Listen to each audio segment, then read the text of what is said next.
Welcome into the best in paranormal podcasting. This is Darkness Radio. I'm your host, Tim Dennis. Excited about today's show, folks. Today, we're kind of kicking it a little old school today. Here's the situation. I told you we'd be telling some spooky stories today, and that's what we're doing. I have a book in front of me that I had the privilege of reading a little bit over the weekend and a little bit here in the last day or two. It is a beautiful book, folks. Here it is right here. I have it right here in front of me. If you're watching on video, if you're not, then shame on you because you're not seeing this beautiful book I have in front of me. It's called Creepy Campfire Stories, Spine-Chilling Tales to Scare and Share. It is written by Darkness Prevails with Carmen Carrion. And my guest is Darkness Prevails, part of the Unexplained Encounters podcast. We have a link to in the description of this program, not only to the entire, not only just the Unexplained Encounters podcast, but the whole Eeriecast network in general, so you can check out what they have to offer. But we're going to bring in Darkness Prevails now and tell you, and first I'll tell you a little bit about Darkness Prevails, and then bring them in and then tell you a little bit about the podcast and the book as well. The book is so good, folks. And we're going to clear up a little bit of confusion too, because I've had a couple of questions before the show. So we're going to clear up some stuff too with Darkness Prevails. Darkness Prevails is a spooky storyteller extraordinaire hailing from the Ozarks of Arkansas. When he's not busy spinning yarns about things that go bump in the night on Eeriecast, the horror podcast network, or on his wildly successful YouTube channel, Darkness Prevails, he can often be found wandering through the misty woods, searching for evidence of Bigfoot, or at least an excuse to use his night vision goggles. With a love of all things spooky and a knack for making even the bravest of souls quiver in their boots, Darkness Prevails is a force to be reckoned with in the horror genre. Other books include Freaky Folklore, Appalachian Folklore Unveiled, and Phantom Phenomena. So let's welcome in, for the first time, to Darkness Radio, Darkness Prevails. Welcome in, my friend. Thanks so much, Tim. It's a pleasure to be here, and I appreciate you having me on. Appreciate you being here. First of all, man, I gotta commend both you and Carmen for such a gorgeous book. And by the way, this book comes out July 8th, I believe, right? That's correct. That's right. So you can go get it pre-order right now in a link that we have in the description of this program. And I do encourage each and every one of our viewers and listeners to go get this book and pre-order this book. Boy, is it gorgeous. It is a good-looking book. Our publisher, Cordo, they really put together some really gorgeous coffee table-style hardcovers. They're great to collect. If you don't want to read them, you'll have a very gorgeous thing sitting on your bookshelf anyway. So if you're more of a collector type, go for it. It's got beveled font on the front. Beautiful sort of nighttime glowing green theme there. Very sturdy pages, gorgeous layout, factoids, blurbs. You'll love it. And the stories are handpicked by me. Some of the scariest stories I've read that are outdoor related on any of my shows. Okay, so here's where I want to clear up a couple of things here, because I've had a couple of questions already from a couple of listeners who when I let them know ahead of time, they went to Amazon, they're looking at it, and they went, wait a minute, Creepy Campfire Stories, Tim, is this kind of like Jim Harold's thing? So I had to go, no. I had to clear them up once I've been reading this wonderful book, and I said it's nothing like that. So I'll let you explain here. We'll say DP. We'll call you DP for short, or I could call you by your real name, but let's call you DP. Is that okay? Yeah, that's fine. All right. So Creepy Campfire Stories here is, I'm honored to be compared to at all to Jim Harold, because before I ever did any of this, I was an avid listener of Jim Harold. Mm-hmm. Every day, I was detailing cars back in the day. I was listening to Jim Harold for hours. I loved his, Campfire Stories, or just... Yes, Yep, Campfire Stories, correct. But I would listen to that for so long. I always cherished the ones about monsters, because those are the best. My favorite stories are always monster related. But this comes from two podcasts, primarily Unexplained Encounters and our outdoors related podcast for specifically like woodsy, scary stories, Alone in the Woods. And the way I do my stories, they're all viewer submissions. These come from real people, like any of your listeners, real people, not AI, not anything people might have written. Commissioned by me anyway, not commissioned, but They're people coming into the show and they want to share their stories and they claim them to be true. And I tell people I'm not a source of news. I'm not sharing these stories to provide you with facts or a newspaper of creepy things. It is simply entertainment. So take that as you will Hmm. and believe what you want. And that's the beauty of these kinds of campfire stories. When people come in, they claim that they're true. You get to believe what you want. All the while you're enjoying a very scary, edited, and beautiful version and compilation of scary outdoors stories. These are stories I picked because you've got to believe I've read thousands of stories over the years. It's to the point where, to be quite honest with you, if I pull up a name from the table of contents, I'm going to only recognize and remember maybe three of these, Yeah. even if I compiled them into here, because I just read so many. I read probably 20 stories this week or last week because the internet went down. But these are stories where if I'm narrating, they'll make me get a chill, or I have to look over my shoulder at my wife's creepy mannequin that she keeps back there behind my desk because she loves me so much. But it's those stories, and I actually have a list and labels on my scripts. Every time a story gives me that special spook, I'll put a little fire icon next to it, and I can just search that fire icon, and I know exactly which stories I can pull up that I really loved and want people to hear again. So these are a lot of those allegedly true, scary, outdoorsy stories that if you share around a campfire, people are going to love you or hate you for the very same reason. One of the things I also want to commend you on in this book is the fact that there's also little tips in the middle of the story as well. So let's say you have a story about a werewolf. Um, the thing that separates you from any other haunted tale book that I've seen out there is you may have tips about how to ward this werewolf off. And there's some helpful things in there as well. Helpful things that are specific to the story that's there in front of you. So what gives you the idea as you're writing this book that you're like, you know what, I want to separate myself from every other haunted tale book? I gotta thank Carmen Carrion, basically my co-author with this one. She did a ton of editing on these stories to make them easier and more fun to read, and she is solely responsible for almost every one of these blurbs and factoids. But we wanted to do that because we wanted to add an extra little spice on top of each story whenever we could. Because on Amazon, all over the indie publishing space, you have tons of stories just like this. People compile them together, do a little bit of editing, but what makes them stand out? Not a lot. But we wanted to add as much flair as we could. Sometimes these are fun little factoids where it's silly. Sometimes they're serious. You'll get stuff in there that might help you in the situation if you find yourself being followed by a big hairy man beast. Otherwise, it's just a little bit of extra that we wanted to put in there. It makes the book look all the more better laid out, more beautiful. Mm-hmm.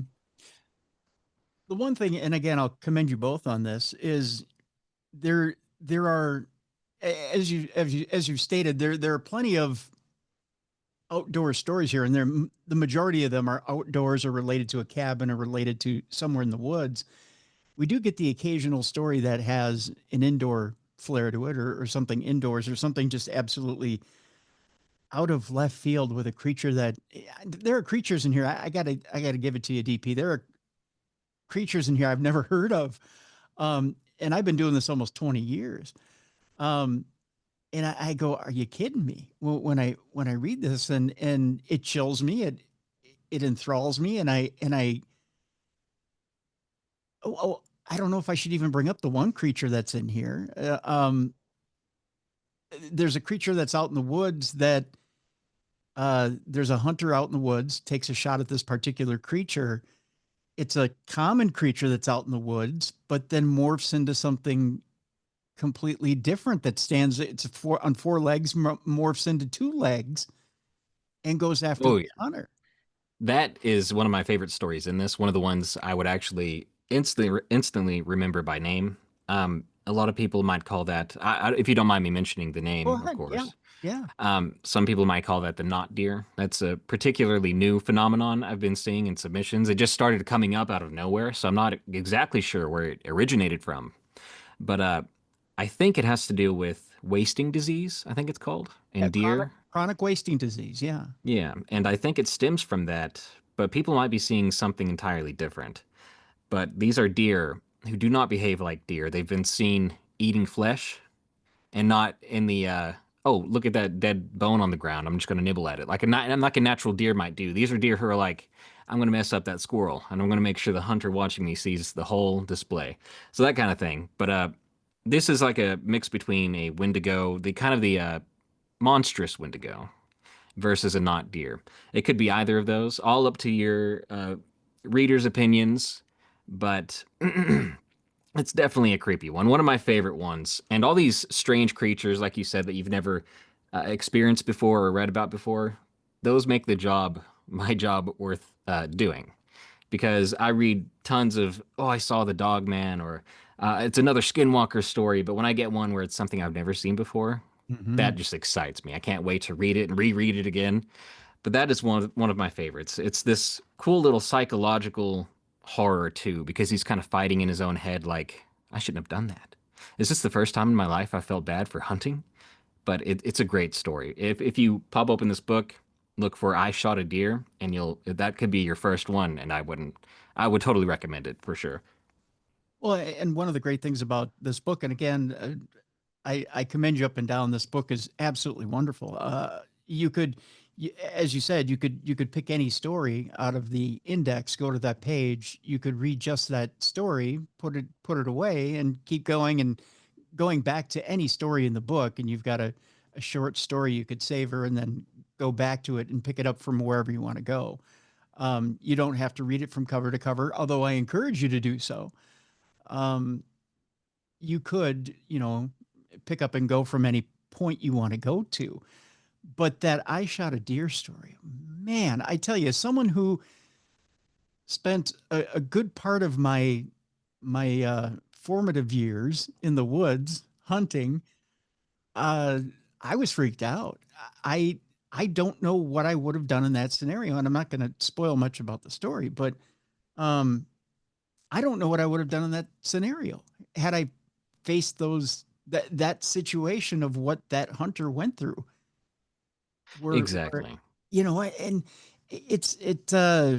to give the listeners and viewers of this program a little taste, just imagine something zombie like and something deer like, and something that just won't go down.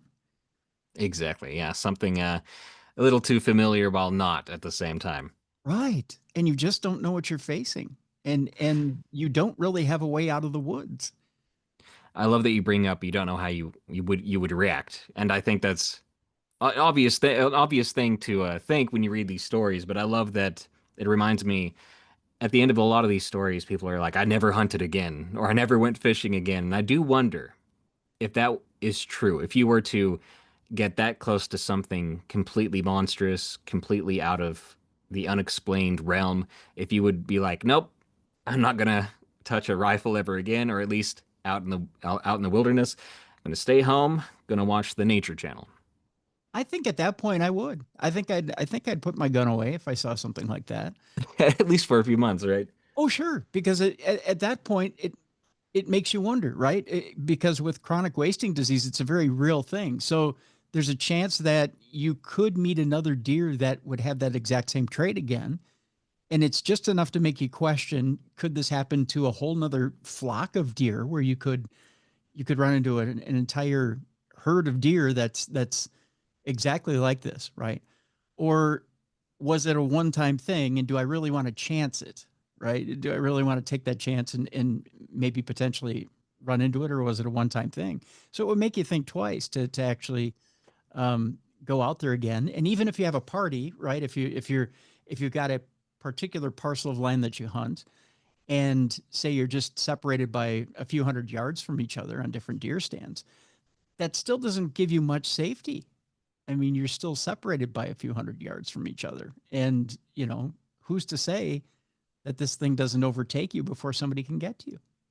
Right. And speaking of safety, like a lot of these stories, they'll mention, I shot at it. I'm pretty sure I hit it, but there was no reaction whatsoever. So even if you Yeah. got a gun, it's more akin to being like a pilgrim back in the grizzly bear days, where it had little to no effect. Yeah. Yeah. It, it, yeah.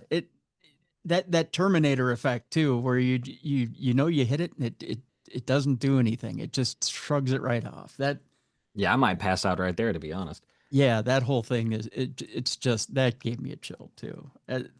So there's quite a few stories like that in here that just that shock you, that set you on edge and make you think, oh no, nope, nope.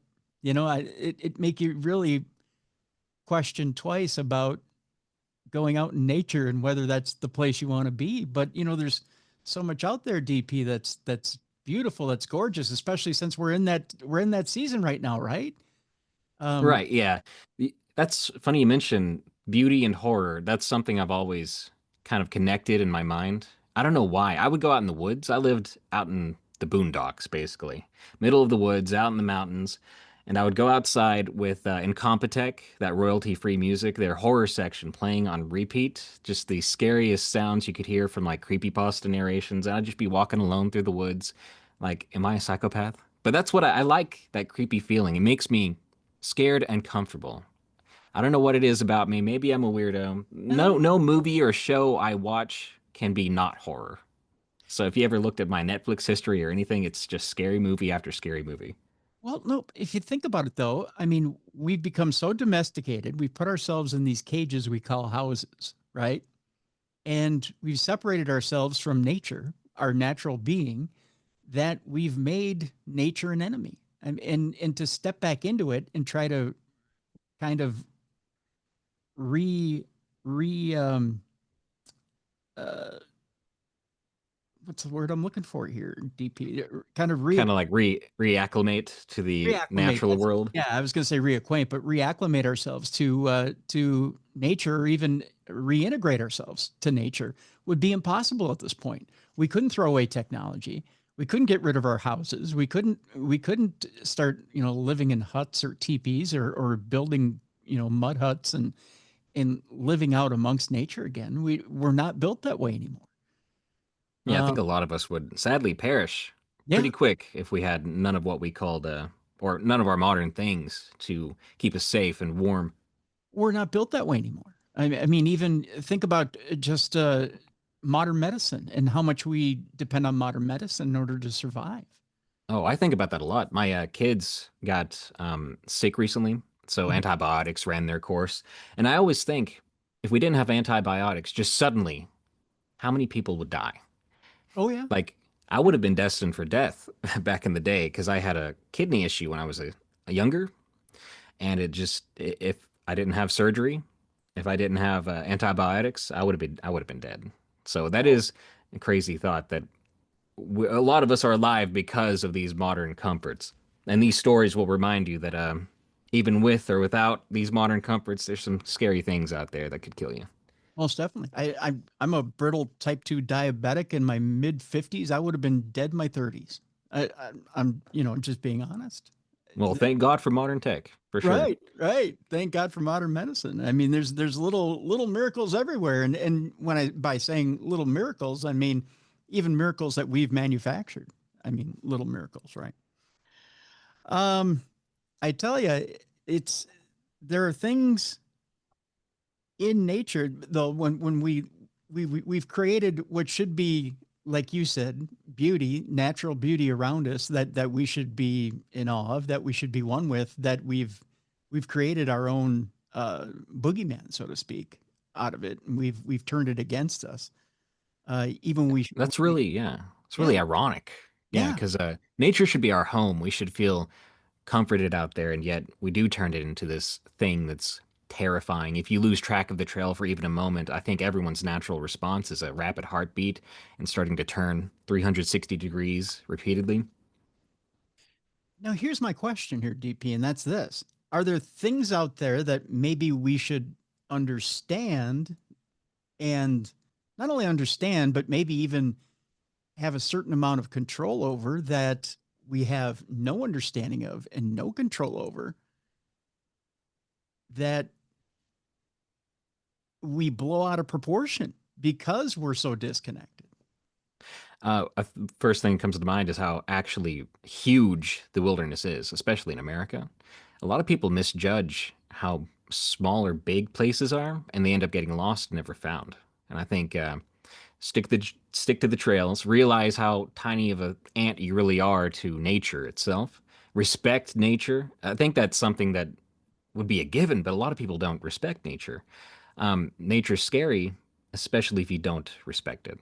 So be aware that you are human, that you are small but not insignificant, not in that way, but you're there to be a part of nature, to enjoy it, and to be at peace with it. And if you respect yourself and everything around you, everything is going to turn out all right. The missing 411 stuff is, Oh yeah, I was thinking about that. yeah, that a lot of that, you know, whether you believe it's creatures that are out in the woods, whether you believe it's aliens coming down and taking you away, whether you believe it's fairy folk, whatever you want to believe is out there that's getting a hold of people. Um, Man, some of that stuff just throws you off. It really chills me when I first discovered the Missing 411 series. I had to order it the same day to all the books to that series, Yeah. but they're really fascinating because the way people are found, just if they are found, clothes folded up neatly next to them, completely passed out, no memory of what happened, several dozen miles from where they should have been. So Yeah, bizarre. very bizarre indeed. I tell you what, let's take our break here. When we come back, maybe we could get a story or two out of you, and or at least talk about a story or two in the book, because you span everything. I mean, you span everything from uh, just looking at the book here, everything from shadows in the firelight to when camping becomes a nightmare to monsters among us to mysteries in the mist to dark trails and national parks, which I find fascinating too. I love the fact that you brought up national parks here. Um, I want to talk maybe when we come back first about national parks and what the maybe the fascination and the inspiration was for national parks. So we'll tackle that next when we come back with Darkness Prevails. Here's the book right here, folks. It's a gorgeous book. It's available on July 8th. It's Creepy Campfire Stories, Spine-Chilling Tales to Scare and Share. And if you're looking at the video right now, you're seeing the cover. When we come back, more with Darkness Prevails, and we will talk about the national parks and the inspiration behind finding those stories for national parks. And believe it or not, it's just not one story about national parks. We'll talk about national parks and the hauntings behind them when we come back with Darkness Prevails in just a moment. In the meantime, the link is in the description of this program. Go get a pre-order the copy of the book while we're away. When we come back, more with Darkness Prevails, Creepy Campfire Stories right here on the best in paranormal podcasting. This is Darkness Radio.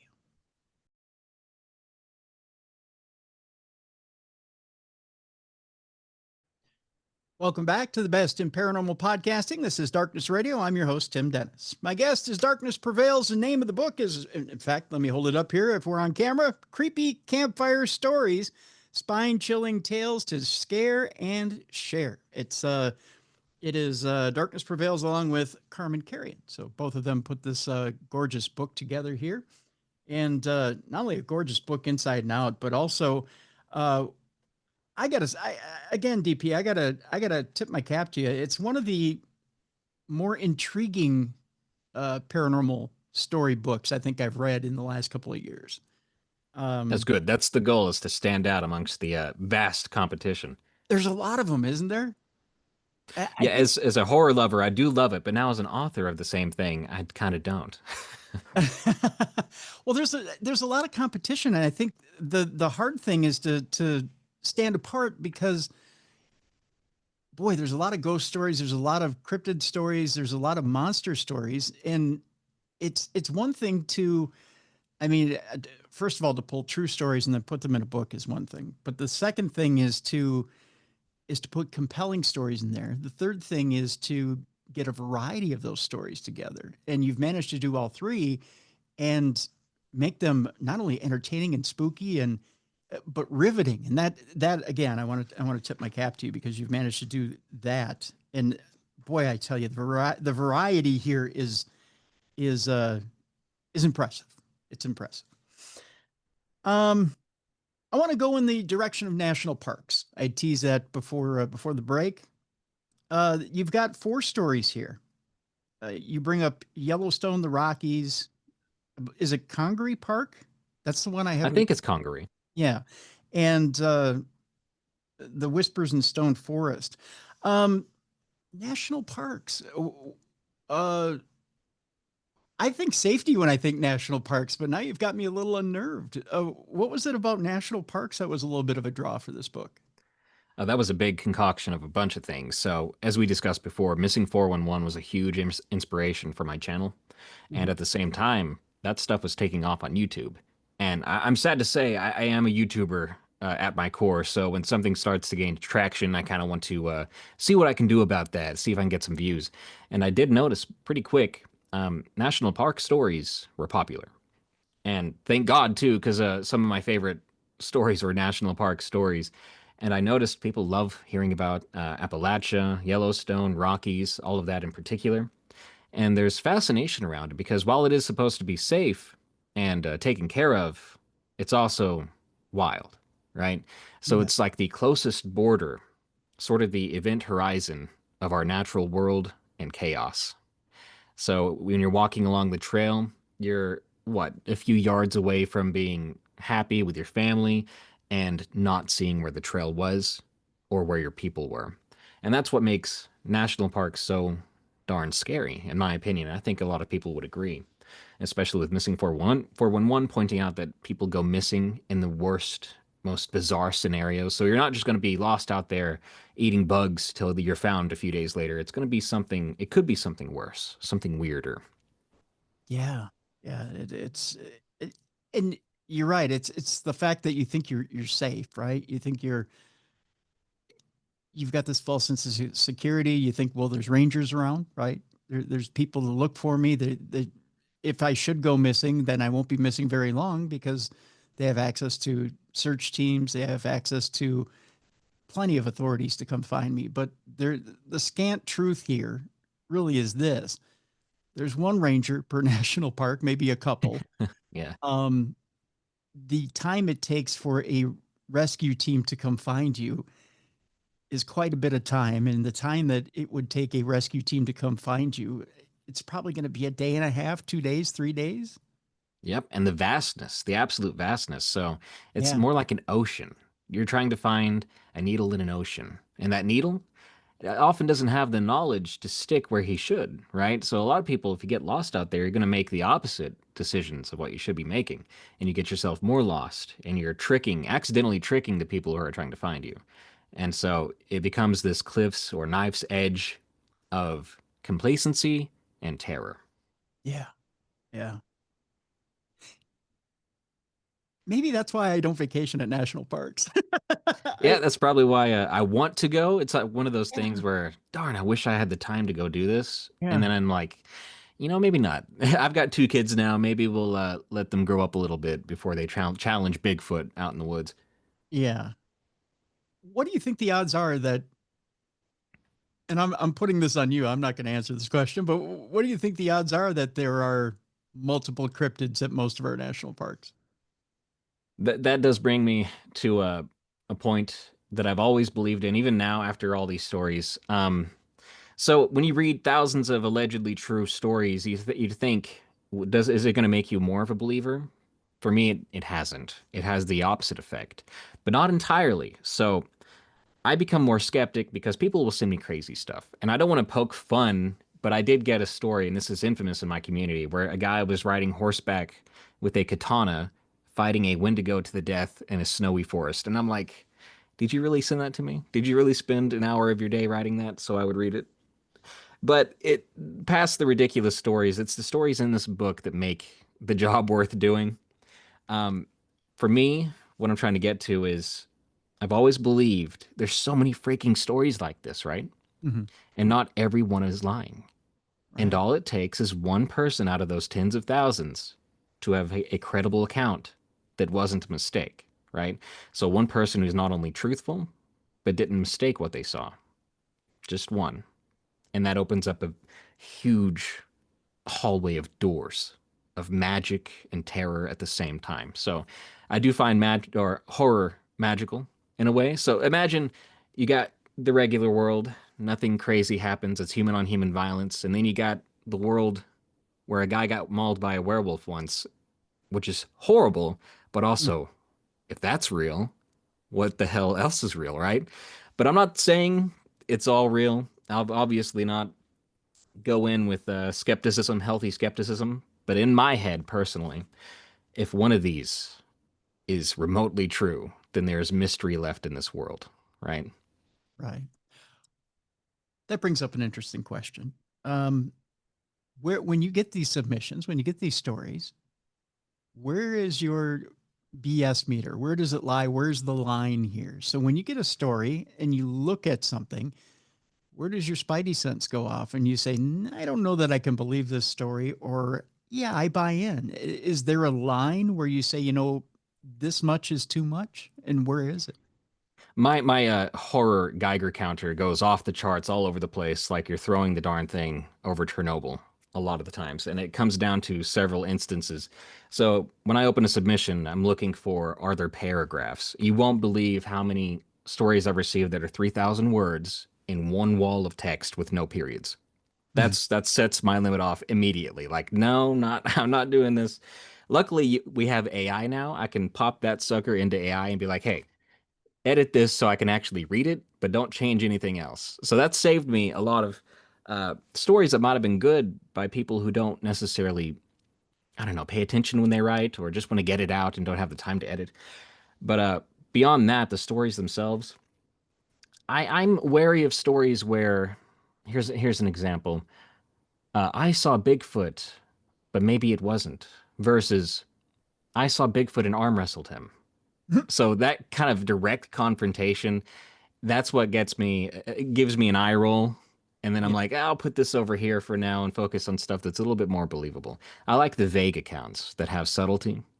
Like the I shot a deer story, while wild and scary, there's not as much of a direct confrontation. They're not wrestling around in the dirt trying to kill one another, or he's not being dragged away to be torn limb from limb with visceral detail. When you leave that stuff out and let people's imagination flow, you got a more credible account at the same time. So that kind of stuff, it helps. Other things, age of the narrator, when they write the story, even if it's written good, and they're like, "I'm currently 8 years old. This is what happened." It's kind of sets the alarm off. I'm like, I'm going to be a little bit extra skeptical with you, but I'm not going to just throw you in the garbage bin right now. We'll see. We'll see what happens. Mhm. Is there is there a story that you've ever read from a person and then maybe they've submitted a second story? They said, I've had more than one experience. Then you finally have said, you know what? I need to come meet you because you've now submitted multiple stories and I don't know whether I can believe you or not. I have to see you in person in order to figure out whether you're everything you say you are and more. We've had a couple of prolific authors in the submission community, but I'm not so picky. Depending on how they do it, there is one guy. I can't remember his name, and he submitted dozens of stories, and I think he submitted what is my top favorite story. So maybe I'm a little biased, but the way he does it is it's not an account, his account for each of them, but a gathering of accounts from friends, neighbors, coworkers. So he's kind of doing my job for me in a way and compiling stories under his username and crediting these anonymous friends of his, right? Mhm. So if they do it like that, I'm not so picky. But when you got people who are like 8 stories in of, yeah, I saw a werewolf yesterday, and today the skinwalker came back because he wanted his bus ticket I stole, and that kind of stuff, that's when I'm like, now I'll do your first story, but these later ones I'm going to have to heavily review to see what you're really talking about here. But it does happen. And I'm still here for the entertainment because I love the scary story format. But even if it's like 10% verifiable on my end, Mhm. then I need to have some sort of responsibility with how unbelievable or believable it is. I'll lend 10% of that to it. I'm not going to just let everything through. Understandable. And we do the same thing with our parashare segment. We don't let everything through. But there are some I think you can tell there's a certain amount of realness to the stories when the stories are a little more open ended. I think the whole if there's a resolute ending to a story, like, and then we sat down to dinner with the ghost, and then the ghost had a great story for us about the other side and gave us the meaning of life. Oh, well, I don't know that I buy it. You're completely right. Every one of my favorite stories, they've got this tinge of realness to them. Mhm. When you said that, I immediately thought of this story from a Norwegian country I got, and it was about a werewolf near a hog silo or a hog, uh, kind of a what is it? You got chicken houses, and I guess it'd be like a hog house, right? Um, and the way it was written, it wasn't, oh, I'm gonna show off my writing skills, or it wasn't, oh, I've got a real story, but I got to show off how scary it is. It was like, dude, something really creepy happened, so I'm just gonna lay it out, see what y'all think. And when it's written like that, it's scarier because then that believability factor kind of bleeds through, and that'll always be one of my all-time favorites. It's available in my other book, Phantom Phenomena, which is a another handpicked selection of all my unexplained stories, top favorites. Um, but yeah, let me see. There is another story, my all-time favorite that I was talking about.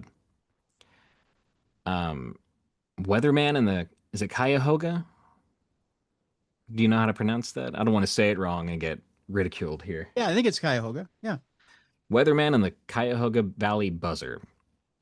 And it's got everything I've discussed here. It's a story where it's vague, uh, the implications are terrifying, and it's not written to be a Nobel Prize winning, or not a Nobel Prize, but a New York Times best-selling story. It's written to be like, hey man, keep it on the down low, but I saw this or experienced it, and I don't know what it was.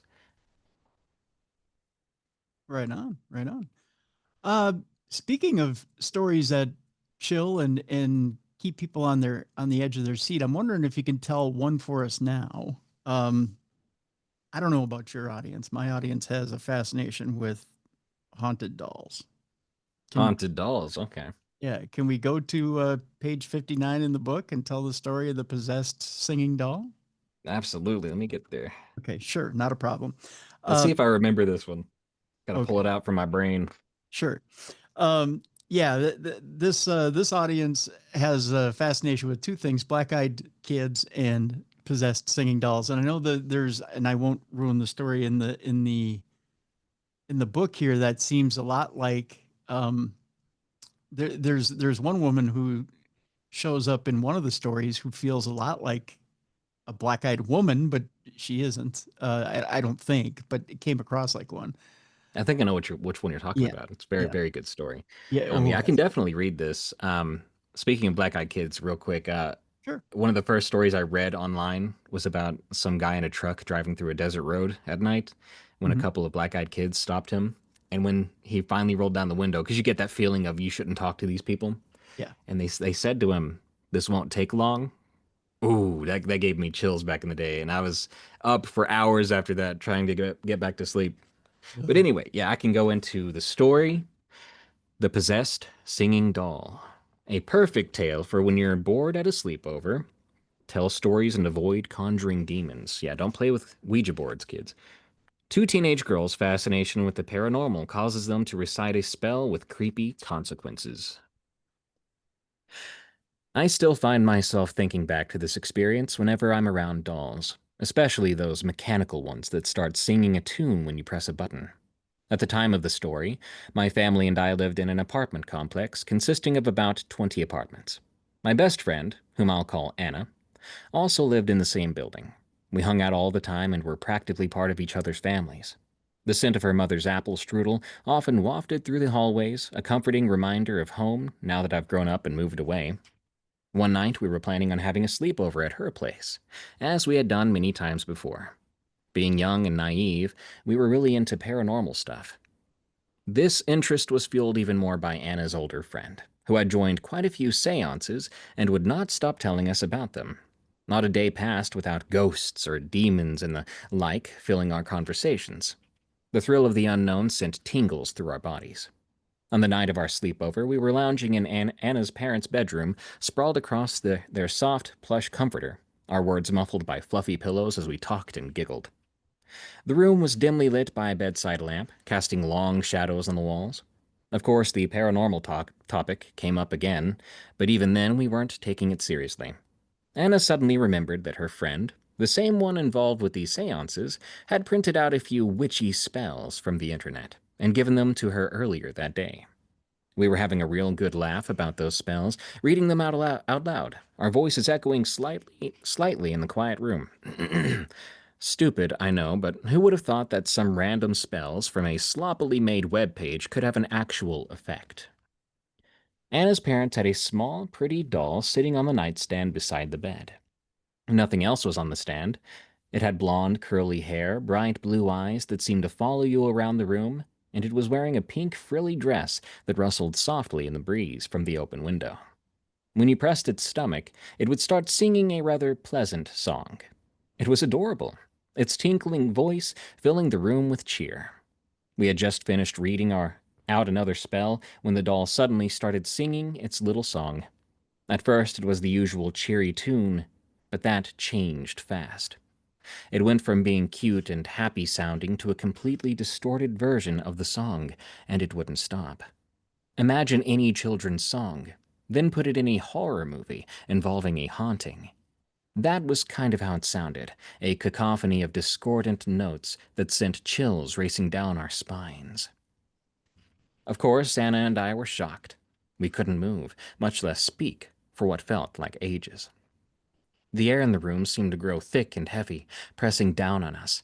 Then, Anna, panic etched all over her face, shouted at me to get out of the room. Her voice sounded distant and muffled, as if coming from underwater. She ran for the door, and in reflex and fear of being left behind, I followed. The floorboards creaked ominously under our feet as we fled. We didn't go tell her parents, like we probably should have, but instead just sat in the living room and tried to calm down.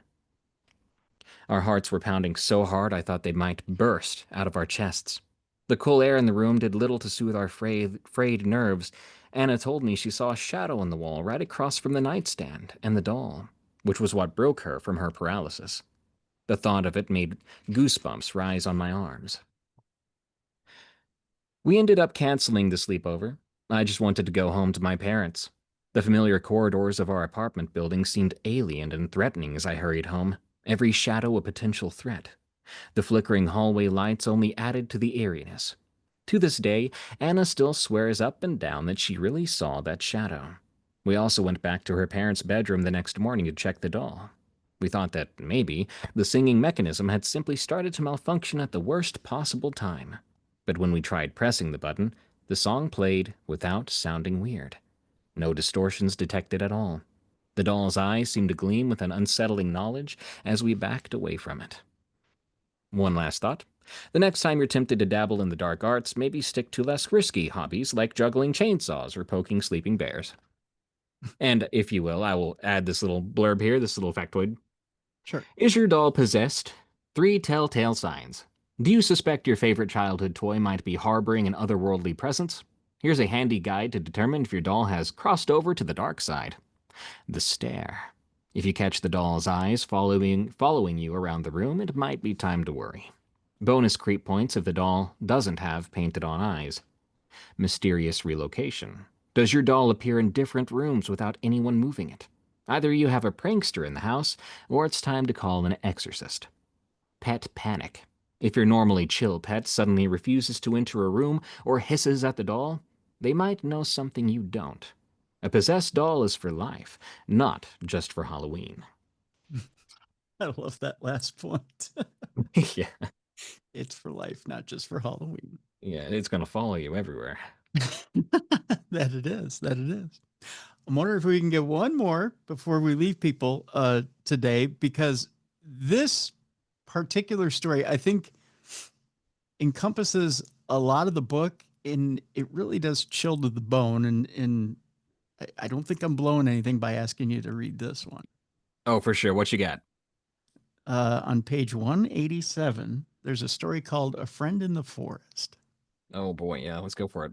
Yeah, this one, there's this has to do with the cryptid section of the book, where we're setting things up here. My favorite. It's All right.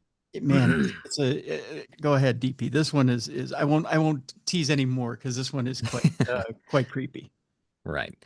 A Friend in the Forest, a perfect tale for when you've made up your mind to move and settle down in the wilderness. City living was never your thing anyway.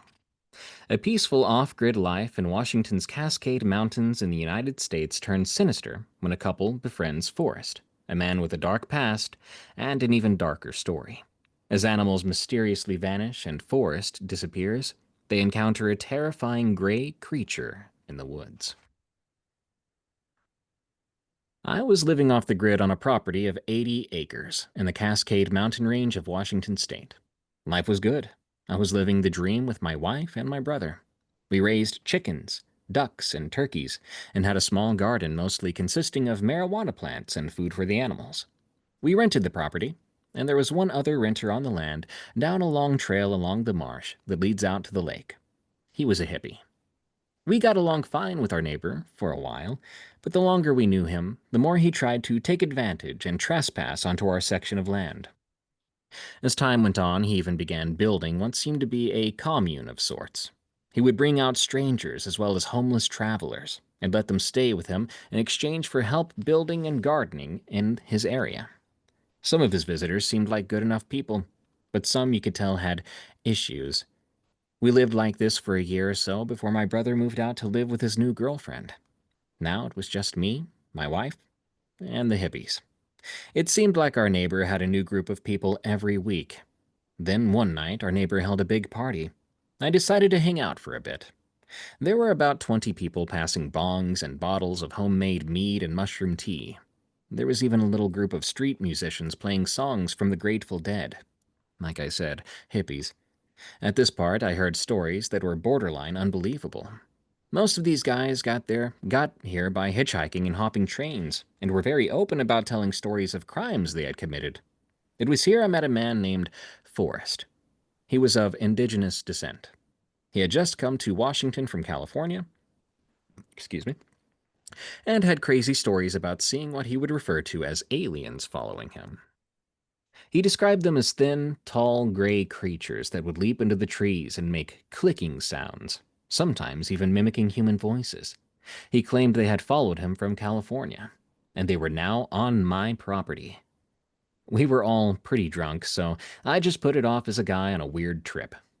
Still, after that night, I started to spend a lot of time with Forrest. He was a good guy, and he ended up helping around a lot on my property. So I eventually talked to the landlord about him taking his own spot in the woods. The landlord agreed, and we spent some time finding a good area for him to clear and start building a shelter. During this time, I started to have animals go missing. Not just 1 or 2 chickens, but within 2 weeks I lost 25 chickens and 15 ducks. It wasn't strange to lose an animal or two from time to time, but this was an almost nightly occurrence. My wife was pregnant at this point, and winter was coming fast. It was worrying, to say the least. Meanwhile, Forrest was sleeping under a tarp with pallets as walls deep within the property. My wife and I had a 5th-wheel trailer with heat and a generator for power. We offered him to stay with us as the weather became unbearable, but he declined. So instead, I would spend some time with him at his spot, smoking and listening to his stories. He told me that, from what he had seen and observed, a lot of the homeless actually ate people. I thought it was a joke at first, but you could see the seriousness in his eyes. I had to ask, "Have you ever eaten a person?" He never said yes, but he had a look of regret and shame that told me he had. It was an especially harsh winter that year, and we were all low on food and hungry. Just before the first snow fell, Forrest got himself a car. Nothing that would get him around in the winter, but it was a place he could sleep and run the heater. He was also armed with a 12-gauge shotgun, and I would hear shots ring out in the distance from time to time. Once our child was born, we were very busy and saw Forrest less often, though we occasionally brought him some food. He was in pretty bad shape, losing sleep because he said he was being stalked at night by one of the gray creatures clicking in the trees.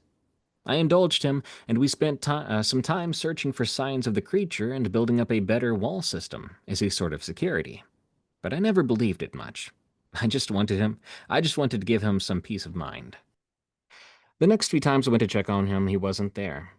I didn't think much of it. I assumed he was out hunting until one day my family and I drove the trail to the backfield, parked, and hiked to his spot.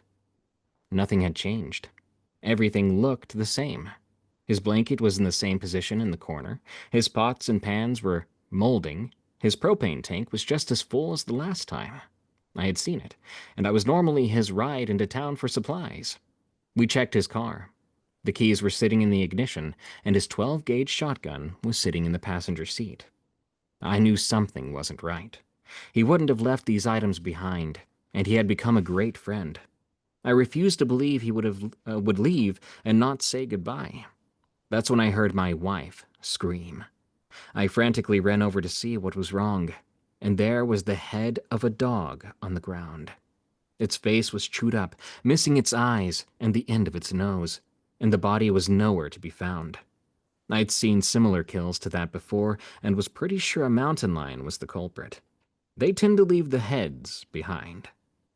It was getting dark at that point, and I was concerned about a big cat on the prowl, so I got my wife and the baby in the truck, and we pulled out. It was a rough trail, and under the cover of the trees it was pitch black. Nothing but the halogen lights on the old Suburban lighting the way. I crept through the trail, my wife and I looking off to the sides, looking for any sign of forest or the cougar. Again, my wife screamed and pointed to the left side of the trail. There we saw it. Not a mountain lion at all, but a thin gray creature crouched in the woods just off the trail. It was human-like, but had long arms and was curled up in an almost frog-like position. I put my spotlight out the window at it, and it leapt into the trees. Amazed and terrified, I put my foot to the floor. It was about a 5-minute drive back to our spot. We went inside, locked the trailer, and covered the windows. We stayed up talking all night, convinced this thing did something to our friend Forrest. He wasn't crazy or drugged up at all. What he said followed him was real. Not long after that, our hippie neighbor moved. I never found out why, but I assumed he may have had his own experience. Now it was just me, my wife, and the baby. Still, animals would go missing from time to time. My wife refused to go out at night, and the property just felt wrong, like you were always being watched. We stayed another 6 months and didn't see anything like that again until my landlord died, and we were forced to leave the land. I still keep an eye on that land. It's been up for sale a few times, but no one stays long. At this point, it's been years since anyone has lived out there. For a long time, we were unsure of what we saw that night, but thought for sure it had something to do with the disappearance of Forrest. One night, we were watching videos on YouTube about creatures in the woods, and there it was, exactly what we saw. The thin, tall, gray creature with long arms. The video said it was a Wendigo. After researching Wendigo, our minds exploded. Forrest was of indigenous descent. We are almost sure he had eaten human flesh in his life. That winter was cold, and he was hungry. At this point, we're convinced what we saw that night was a Wendigo. I no longer think that this creature took him at this point. I feel like that creature was him. One last thought. Sometimes the scariest monsters aren't lurking in the woods, but are sharing your campfire. Trust your instincts, stay alert, and the minute someone starts talking about cannibalism, run. And I can read the Wendigo factoid if you like. Yeah, please do. The Wendigo, a chilling indigenous legend. The Wendigo is a terrifying creature from Algonquian folklore, associated with winter, famine, and cannibalism. Key facts about this mythical monster include origin. The legend originates from northern forests of the United States and Canada. Appearance, often described as a gaunt, emaciated figure with gray skin, sunken eyes, and sometimes antlers. Behavior, known for an insatiable hunger for human flesh. Transformation, humans can become Wendigos through cannibalism or extreme greed. Cultural significance, the Wendigo myth served as a cautionary tale against selfishness and excess in harsh environments. modern interpretations. The Wendigo has been featured in various books, films, and TV shows, often symbolizing the dangers of consumption and greed in modern society. While the Wendigo remains a legend, its story continues to captivate and terrify audiences, serving as a reminder of the dark potential within human nature. See, and up until then, I just thought it was a villain in the X-Men.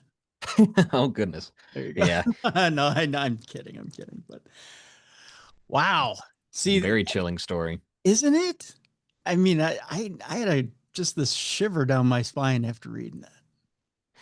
It's one of the good ones for sure. I Yeah. think your audience will love that one and many, many more.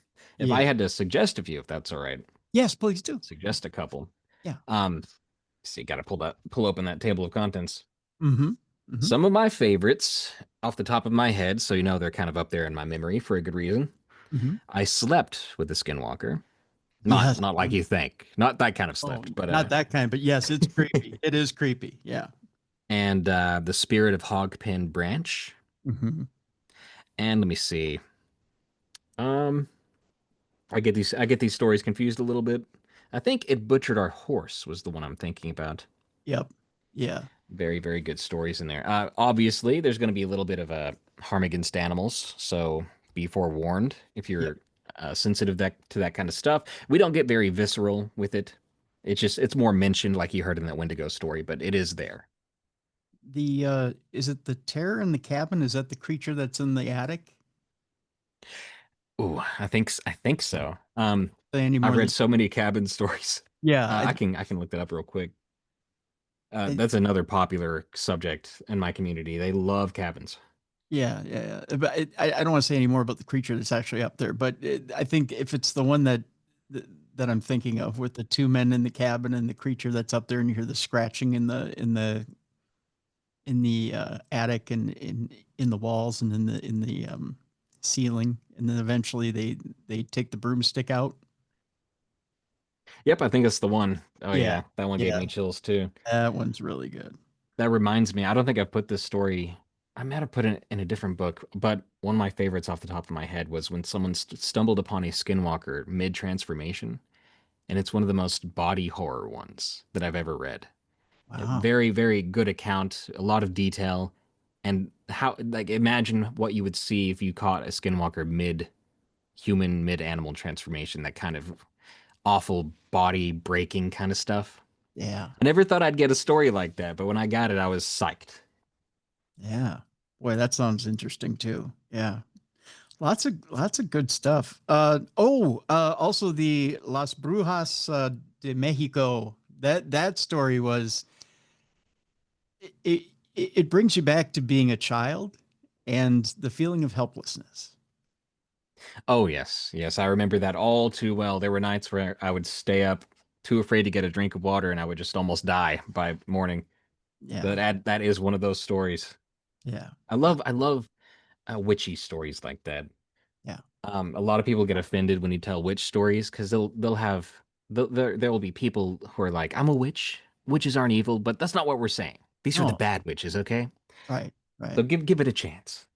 And it borders on folklore. I mean, I think it's safe to say that, but at the same time, this is very much someone's real experience. So you have to, you just have to kind of go with it. Exactly. And it does border on an abduction story too. So, I mean, you could argue because again, I don't want to give too much away about the story. You have to read the story and you have to figure out what interpretation you want to take of it. Yep. Because of what's in there. But I interpret it a certain way. I interpret it more as an abduction story than I do a witch story. Oh yeah. I think witches and abductions just go hand in hand. Yeah. Absolutely. Yeah. But it was scary. It was creepy. It was a good story. So I don't think there's not a marginal story in this book, DP. I'll be honest with you. They're all very, very good. And I'm very proud of it. It really goes to remind me of all people. If you get tired with the readings and the stories you're getting, there's always a good handful of stories like these that are going to keep you going. That are going to satisfy that scary hunger we all have. It's excellent. It's an excellent book. And again, like I had stated earlier in the program, uh, I mean, look, first of all, if you're watching on video, it's a nice thick book, beautiful book, beautifully put together. The stories are all fantastic. And it gets to a point where, you know what, if you want to put the book down, you can put it down, you can pick it back up again. You can start at any point in the book, and there's many different categories. So if you're feeling a particular way on one day that you want to read about cryptids, you want to read about a particular phenomena, you could pick it up and read about that and then put it back down again. And you know what? I even recommended this book to someone who's going to be on a trip with a family member, and they love reading and telling stories around the campfire. And believe it or not, one of the family members is a park ranger. Oh, that's cool. That's cool. So I'm proud. Proud narrator over here. That's a really cool thing about these stories, and what I do for a living. All the stories I tell are very rarely even PG-13, really. You can tell these stories to your kids in bed if you want to give them a good scare or ruin your own night later when they come screaming into your room. But they're great. Take it to a campfire, take it into the tent. I'm not ashamed to say it's a perfect bathroom book. Keep yeah, one in there, pull it open, read a story, your business is done, and you probably scared the crap out of yourself anyway. So there you go. it's a great book, and the way it's put together, like you said, there's sections or whole categories in one section. So if you're feeling one theme, I want some national park stories, you got it. I want particularly camping stories, you got it. That kind of stuff. You're gonna find ghosts, demons, monsters, and more, and galore. So everything in there, there's something for everybody. Perfect. Perfect. This is the book right here, folks. Creepy Campfire Stories, spine-chilling tales to scare and share. We've got a couple of different links here. We've got a link to Eeriecast. You can check out Unexplained Encounters and Alone in the Woods, the two podcasts. Also, we've got a link in the description of this program, so you can go pre-order this wonderful book, Creepy Campfire Stories, spine-chilling tales to scare and share. Darkness Prevails. I want to thank you so much for being with us today on the program. Thank you so much for having me on. I do want to say the first 1,000 pre-orders are going to get a really cool holographic bookmark. Oh, And I will, for your audience in particular, I set up a little form at eeriecast.com/campfire. And if you go there, the first 10 people, at least 10, I might be more generous, but we're going to give away 10 signed copies of this book. So if you go there, fill out your info, US only, unfortunately, but we'll give away 10 books and I'll sign them. It'll have my hideous chicken scratch, but it'll be cool. nice. And that's greatly appreciated. Thank you so much, my friend. Appreciate that so much. Yeah, thank you And so much for having me on. It's been a blast. thank you for being on the program. And again, thank you so much for this book. This book is really is such a gift. Appreciate it so much. Folks, that's going to do it for the week. A couple of notes for you. Being that Darkness Prevails is on YouTube, we should mention our own YouTube channel, which is the original Darkness Radio. If you're listening to this podcast, you can see us. You can see this podcast by going to the original Darkness Radio. Be sure to like and subscribe. Second, the Darkness Radio Apple app. If you don't have that Apple app, or you have it and you haven't updated it recently, go do so right now. Third, I will be at the Palmer House Hotel in Sauk Center, raising money for charity for the St. Cloud, the animal shelter in St. Cloud through Potographs for Pooches. That event is August 1st and 2nd. Go to darknessradioshow.com, go to the events page. Tickets are 3/4 of the way sold out, so you need to get there quickly. Get those tickets. It's been a week and a half, folks. These tickets are going quickly. Limited seats, I shouldn't say seats, limited tickets available for this event. You can either go to potographsforpooches.com, or you can go to darknessradioshow.com/events. Get in quick, because these tickets are going to be gone probably in the next week or two. Again, myself, Scotty Rourke, and Tim and Lauren Miley will be there at the Palmer House Hotel in Sauk Center, Minnesota, August 1st and 2nd. And finally, coming up on the weekend, be sure to be a light in someone's darkness this weekend. Again, we're in the summer season. Plenty of lawn work to be done, plenty of housework to be done. And there's someone in your community or in your family who's disabled or elderly that needs your help. Be sure to get out there and help someone this weekend. It's going to be a nice weekend this weekend. be sure to help someone, be a light in someone's darkness this weekend. For Mally Fox, for Jessica Freeberg, for Beer City Bruiser, I'm Tim Dennis. Thank you so much. And we're so grateful that you've been tuning in to the best in paranormal podcasting. You've been watching and listening to Darkness Radio. For more audio and video archives of the show, intriguing content, and cool swag, check out darknessradioshow.com. The executive producer of Darkness Radio is Troy Palmer. If you enjoyed today's program, make sure you like and subscribe and even sponsor on YouTube. Thank you for watching.